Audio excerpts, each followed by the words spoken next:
You think of Paris and you think of a dream, right? A promise of a new life, a better future, all that good stuff. But for some Nepali migrants, that dream is being twisted into an absolute nightmare. And it's happening at the hands of the very people they should trust the most. So today, we're going to break down exactly how this Paris trap really works. So many people arrive in Europe with this one big goal: get that red passport, the one that means residency or citizenship, stability. It's a huge deal, a journey that's often paid for by a family's entire life savings. But there's something else waiting for them in the City of Lights, a really cruel and sophisticated trap. So, what happens when the very people who are reaching out a hand to help are actually the ones setting the trap? We're about to dive into a pretty disturbing story about a coordinated fraud network doing just that, right in the heart of Paris. All right, so let's get into how this whole thing kicks off. And no surprise here, it all begins online. This isn't just some random act of crime, it is a very deliberate, step-by-step process designed to find and hook the most vulnerable people. The way they do it is, well, it's pretty clever and honestly really insidious. They have female members of the group act as the friendly public face. They'll hop on TikTok live and flash their French refugee cards like they're some kind of trophy. The message is simple and powerful. Look, I did it, and I can show you how to do it too. It's a performance, and it's incredibly convincing. And who are they targeting? Specifically, Nepali women who are already in Europe on temporary seasonal visas. These women are often isolated, maybe a little stressed about money, basically in a tough spot. And the promises they make are exactly what these women are desperate to hear. We've been through this. We know the system. We've got lawyers. Our family knows people here. Just get yourself to Paris and we will handle absolutely everything. Okay, so once someone's on board, that's when the men in the group step in. They come in and say, all right, we just need about 800 to 900 euros to get you here. They call it a taxi transportation fee. But really, this is the first step. It's how they get their financial hooks in, and believe me, it is only the beginning. Now, you might think that as soon as the person arrives in Paris, the threats start. But no, that's not how it works. Instead, they actually double down on this friendly community act. They build this whole illusion of safety to make sure the victim feels comfortable and has no idea what's really going on. If you were to look at their social media, it's all just so wholesome. You'll see pictures of them visiting temples, celebrating religious holidays. It looks like a warm, pious, all-female family. And that's exactly the point. It's designed to make the newcomer think, wow, I'm safe here. These are good, trustworthy people. But let's pull back the curtain for a second. That all-female household you see online, it is a total lie.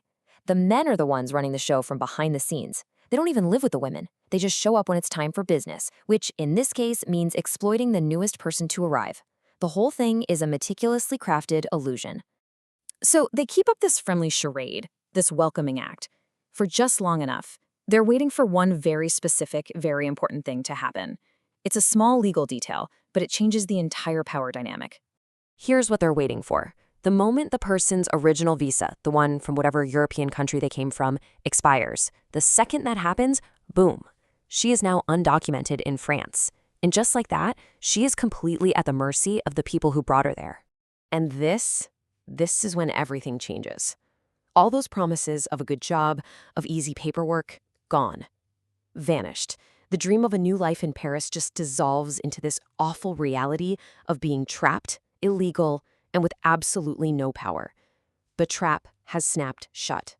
So now the victim is totally isolated, with no legal status to fall back on. And this is when the true cost of their help becomes terrifyingly clear. And it is a horrific price. This is when the men step in and demand repayment. And it's not just about money anymore. They use the victim's illegal status as a weapon to demand sexual compliance. The threats are so direct, it is chilling.